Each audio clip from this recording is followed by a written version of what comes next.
Hello everyone. UPSC EPFO exam को लेकर बहुत सारे कंफ्यूजन्स हैं सारी जगह।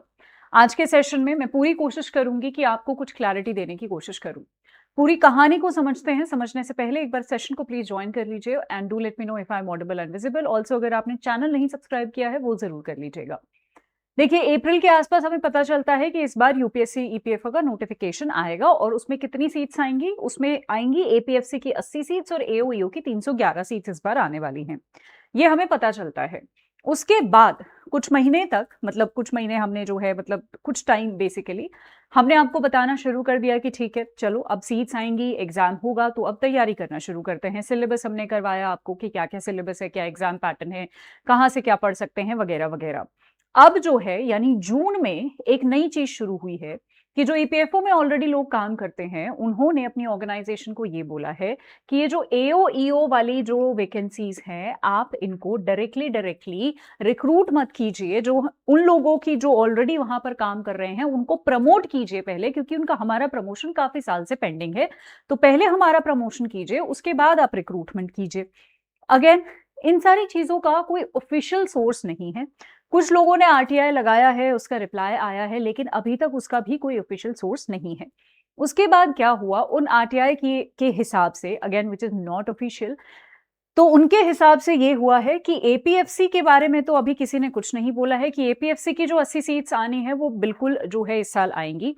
एओईओ की जो ये 311 सीट्स हैं ये थोड़ा सा डाइसी लग रहा है, थोड़ा सा डाइसी मामला हो गया है कि जो है इस साल आएंगी या थोड़ा डिले होके आएंगी या कम सीट्स आएंगी या फिर अब की बार प्रमोशन से ये जो है ये सीट्स भरी जाएंगी, रिक्रूटमेंट से नहीं। अगेन मैं आपको बता दूं कि यहाँ पर कोई यूपीएससी की तरफ से ऑफिशियल स्टेटमेंट नहीं आया है, ईपीएफओ की तरफ से कोई ऑफिशियल स्टेटमेंट नहीं आया है, किसी और ऑर्गेनाइजेशन की, गवर्नमेंट की तरफ से कोई भी ऑफिशियल नोटिफिकेशन या ऑफिशियल कोई भी न्यूज नहीं आई है। तो इसकी ऑफिशियल बात का कैसे पता चलेगा? हम खुद जो है एक आरटीआई रिप्लाई मैं आपको कुछ दिनों में दिखाऊंगी। मैंने खुद आरटीआई अप्लाई किया है, तब वहां से जो रिप्लाई आता है रिगार्डिंग द सेम थिंग कि कितनी जो है वैकेंसीज आने वाली हैं और क्या वैकेंसीज आएंगी और कब तक आएंगी, ये सारे क्वेश्चंस मैंने पूछे हैं। जब रिप्लाई आएगा तब मैं जो है हमारे पास वो एक 100% बेसिकली एक अच्छा लेजिट प्रूफ होगा जिसके साथ हम डिस्कस करने वाले हैं। तो मैम अब क्या करें? अब अगर क्योंकि किसी को कुछ समझ नहीं आ रहा है, देखिए ये पहला ऐसा एग्जाम नहीं है जहां पर कुछ समझ नहीं आता है कि क्या करना है। ऐसे बहुत सारे एग्जाम्स हैं जहां पर कुछ ना कुछ ऐसा हो जाता है कि हमें समझ नहीं आता कि अब तैयारी करें या ना करें। मैं अगर आपकी जगह होती तो क्या करती मैं बताती हूँ, और मैं आपको ये ही सजेस्ट करूंगी। सबसे पहले आपने पिछली बार भी देखा कि एपीएफसी और एओईओ का सेम पेपर होने लगा है। मतलब पहले अलग अलग होता था, अब सेम डे है, तो दोनों जो कैटेगरीज ऑफ स्टूडेंट, दोनों जो भी फील्ड से आप भर रहे हैं आपको सब कुछ सेम ही पढ़ना पड़ रहा है, सब कुछ सिमिलर सा ही करना पड़ रहा है। तो मैं आपको बोलूंगी कि आप अपनी तैयारी तो कीजिए, ठीक है? कुछ ही दिनों में हमें एग्जैक्टली पता भी चल जाएगा कि क्या आने वाला है क्या नहीं आने वाला है। I am sure UPSC EPFO एक अच्छी ऑर्गेनाइजेशन है, वो कुछ समय पहले जरूर बता देगी। ऐसा नहीं है कि 1 महीना 2 महीना पहले ही हमें पता चलेगा, वो कुछ समय पहले हमें जरूर बता देगी कि क्या एग्जैक्टली होने वाला है, ताकि आप प्रेपरेशन अच्छे से कर ले। मीनवाइल आप क्या कर सकते हैं? मीनवाइल आप अपनी प्रेपरेशन जारी रखें, मैं ये बोलूंगी, क्योंकि अभी तक ये नहीं क्लैरिफाई हुआ है किसी ने भी, हम किसी भी तरीके से अभी ये नहीं प्रूव कर सकते हैं कि एओईओ इस बार नहीं आएगा या एपीएफसी में कुछ होने वाला है, इसकी कोई जानकारी नहीं है। कुछ भी हो सकता है। जो आरटीआई फाइल किया हुआ है उसका रिप्लाई आएगा तो मैं बताऊंगी, ठीक है? नंबर 1। नंबर 2 यही है कि अपनी प्रेपरेशन जारी रखिए।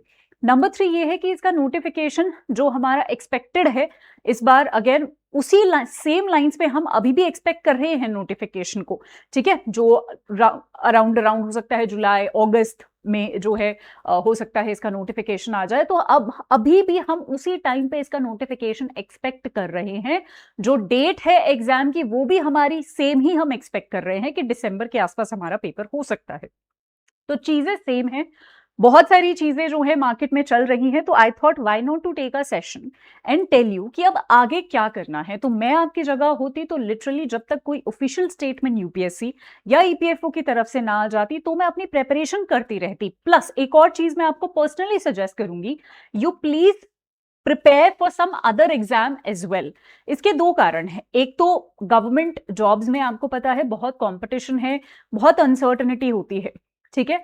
प्लस अगर ये आएगा, मतलब जब भी आएगा, तो इसमें अभी समय है। लेट्स से अगर दिसंबर में पेपर है या फिर जनवरी 2027 तक अगर पेपर चला गया या फिर 2-4 महीने और आगे चला जाता है ये पेपर, तो हमारे पास अभी समय है। किसी और एग्जाम की भी हम तैयारी कर सकते हैं पैरेलली। तो हमारे पास ये नहीं होगा कि मैं एक ही एग्जाम के लिए, जिसकी मेरे को क्लैरिटी भी नहीं है, मैं पूरा टाइम उसी के लिए प्रिपेयर कर रहा हूं और मुझे क्लैरिटी नहीं है। So you better prepare for at least 2 exams. आप 2 पेपर की तो तैयारी कीजिए। हो सकता है आप एक यूपीएससी जैसे ही पेपर की तैयारी कर ले जिसका सिमिलर सा सिलेबस हो, या फिर आप किसी ऐसे की भी कर सकते हैं। जैसे बहुत सारे स्टूडेंट्स इसके साथ साथ एसएससी करते हैं, इसी के साथ साथ कुछ स्टूडेंट्स यूपीएससी करते हैं, इसी के साथ साथ कुछ स्टूडेंट रेगुलेटरी बॉडीज भी करते हैं, जैसे आरबीआई टारगेट कर लिया, सेबी टारगेट कर लिया, सिडबी टारगेट कर लिया, नाबार्ड टारगेट कर लिया, और सब कुछ पॉसिबल है।